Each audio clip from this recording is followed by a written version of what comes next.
Hello and welcome to the Gone Traveling Podcast. We are looking at the BKT EuroCup, the 2025-2026 season. With me, David Hein, as usual, is Marco Munno, communication specialist and collaborator with Sky Sport, and Leo Jornal Tatipo. Marco, how you Yes. doing? Well, it's fine. It's fine. I mean, we're ready. It was an exciting round, so we're ready to talk about it. Yes, I am actually literally going traveling. I'm actually at the airport right now, so if anybody hears any sounds, that is me at the airport. So, episode 6 of the show, we are looking at round 5. Only one undefeated team left, that being Bahcesehir, as Borg were bashed around by Besiktas, and still one winless team, Hamburg, 0-5 after losing to Fats Russell and Cluj. One more note before we start: both new coaches of Greek teams, Igor Milicic of Aris and Ilias Souras of Panionios. Both moves, which happened after we recorded the last show, suffered losses in their first game. Milicic and Aris at Jerusalem, and Souras at home versus Trento. We will address Trento's victory later, but we're going to start off with Mhm. Borg's loss against Besiktas, leaving both teams at 4-1 in Group B. Besiktas winning 90-60 in Istanbul, and that is the game you want to talk about. So go for it. Yes, I think everybody was looking at this game for this round because Besiktas was on a roll and Burg as well because they were undefeated. But it results in a complete beatdown by Besiktas.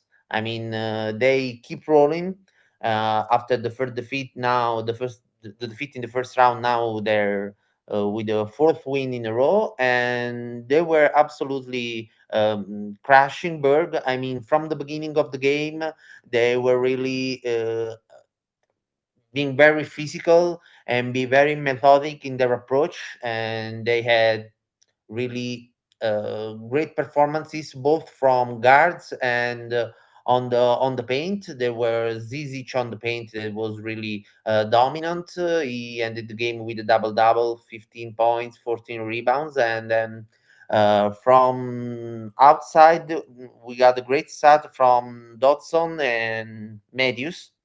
I mean, in the first half, they had like they doubled the PAR of Burke in the beginning of the game. So they got 28, and Burgo was 14, and Dodson was kind of never never missing shot. He ended the game without any error from the field. He ended 6 from 6 from the field from 2 points and 7 for 7, 6 from 6 from two, and 1 on 1 from 3 points. And he started with his 5 on 5, and he was really setting the pace for Besiktas. And I think Besiktas was also very strong on defense.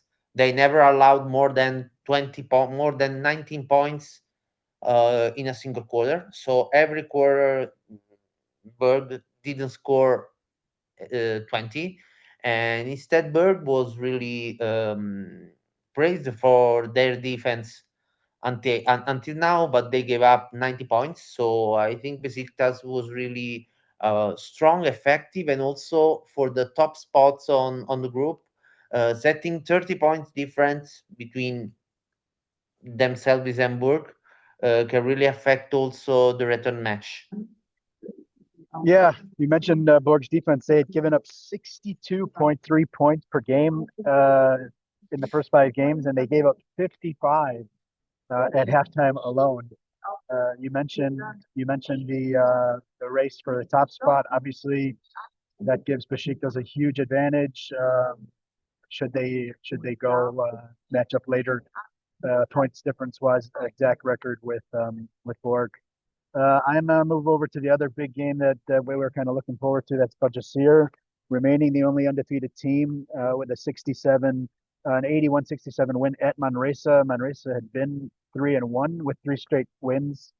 And Bahcesehir now 5-0, 5-0 with a 2-game lead already over 4 teams at 3-2. So you kind of, you're already seeing separation in Group A, with all those teams already 2 games behind them, and then another another 4 of them just 1 game behind that group. So already separation, with Hamburg now 2 games behind the other 4 teams.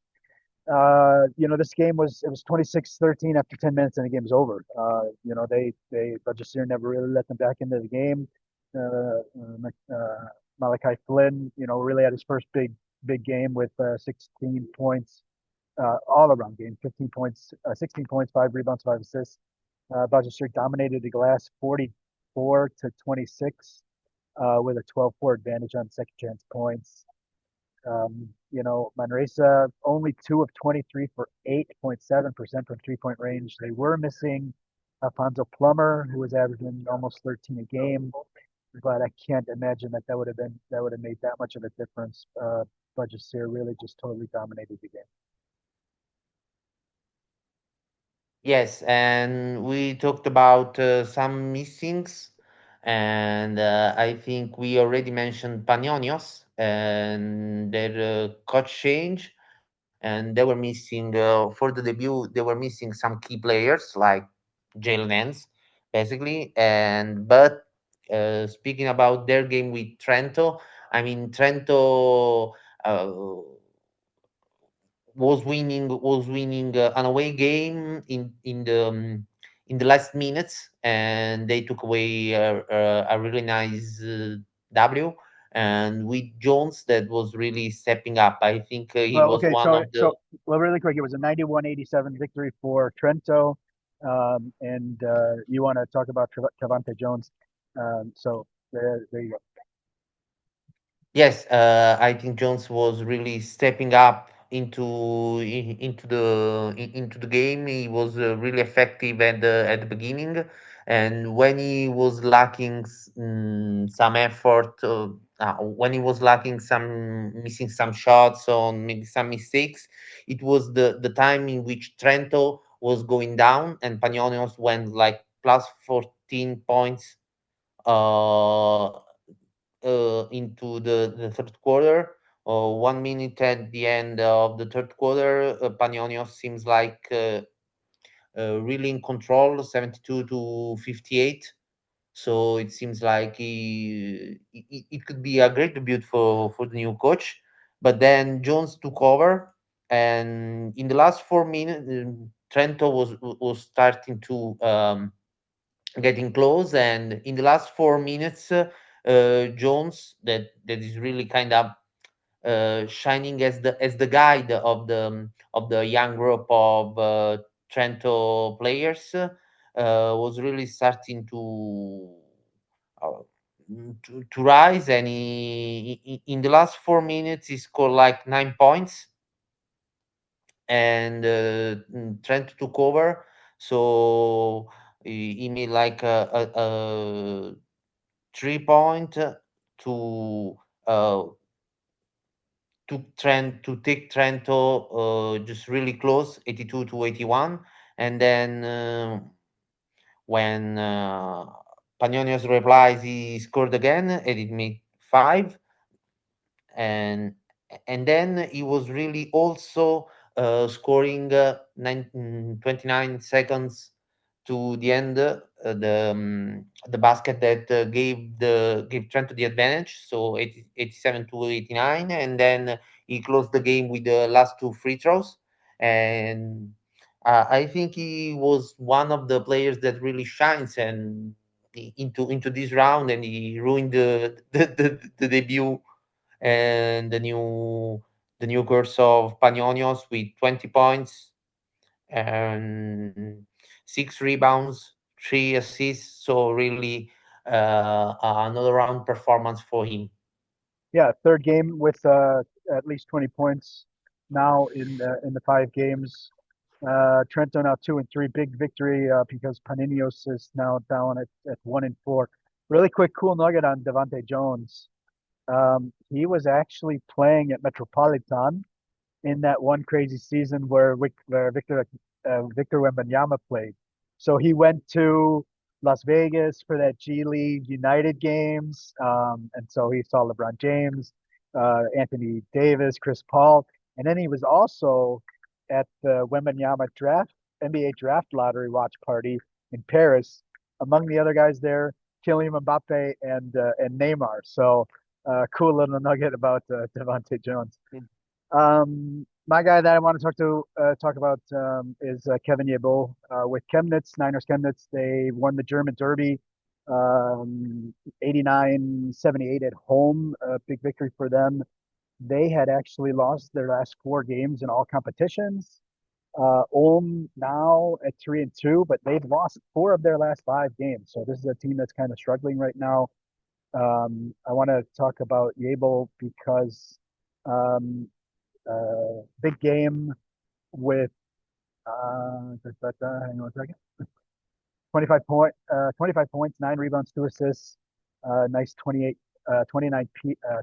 PIR. He missed the last game with Chemnitz during the BBL, so it was good to have him back, obviously, and the Chemnitz defense showed that they can play some ball.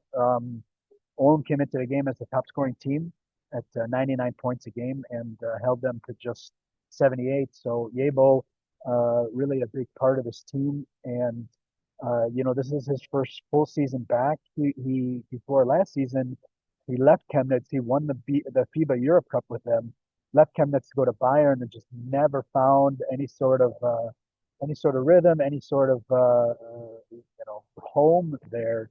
And then during sort of the final third of the season, went back to Chemnitz and kind of picked things back up. So Yebo being back home in Chemnitz is a big one. Um, Yes. And Chemnitz won at home the game, but in this round there were like 7 away wins on 10 games. So and I think one the victory that came with the most points scored is the one with Venice that won against Wroclaw 92 104 to 92, and the player that really showed up was Denzel Valentine. I mean, Venice was really waiting for Valentine to have huge games, and I think this was the best one of his European campaign. So he scored 18 points. He scored 6 triples, and it was kind of the half of the Venice triples because Venice scored 13 and he scored 6. And is the second one that the second time that he went in double digit in score, and also the game with Rockla was back and forth until he stepped up in the last quarter. He scored 4 triples among his 6, and he was really pushing Venice to reach over 100 points scored, and also to go away with the victory with the strong fourth quarter. He was the one that scored the basket that gave the advantage to Venice 75 to 77 when they were missing. There were 8 minutes left in the fourth quarter, and then he took flight, and Venezia took flight. So and Venice took flight. So it was a really important win, and Valentine was really having a Valentine's Day basketball. So I oh, think he's the that's other guy that I wanted to highlight in this round. yeah, for sure. Denzel Valentine, really strong game.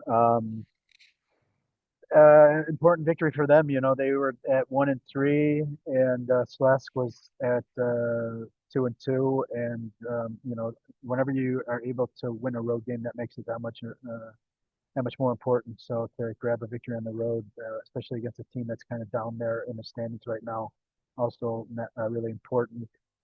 I'm gonna move to guy that kind of shined for me.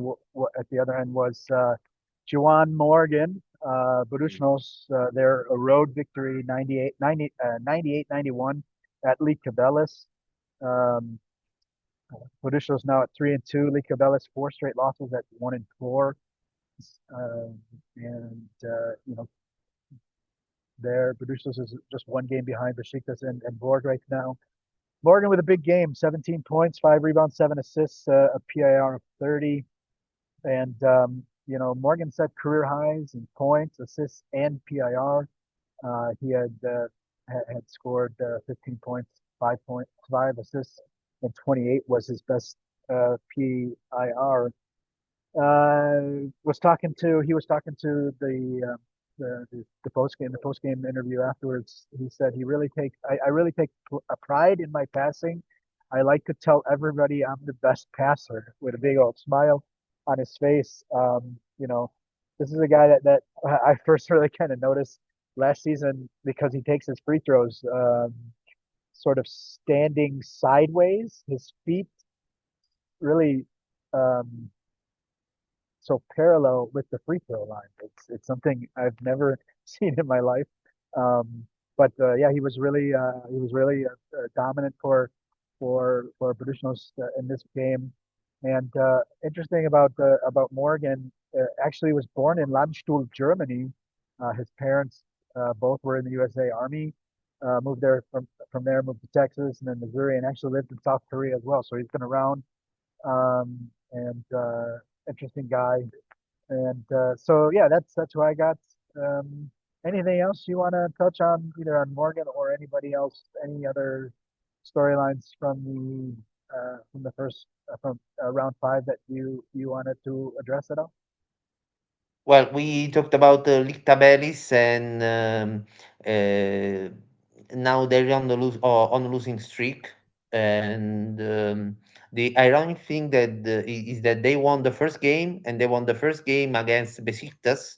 And now looking at the standing, we got Besiktas on a roll after that defeat, and we got Lichtabelis that had some losses after that. So I think it's part of the unpredictability of at least for the beginning. Also, um, when it was asked to Olimpijevich of Besiktas about the new guys in the press conference after the game with Berg, he said that now the team is solid, and I think there is no more. Uh,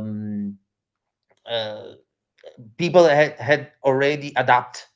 They are now into the 10th game, and I think of the season, counting also the domestic league. And I think now they really maybe one of the interesting teams, the most interesting teams. I think we are talking every time about Bahcesehir, but also Besiktas on the other side is really starting to show their value.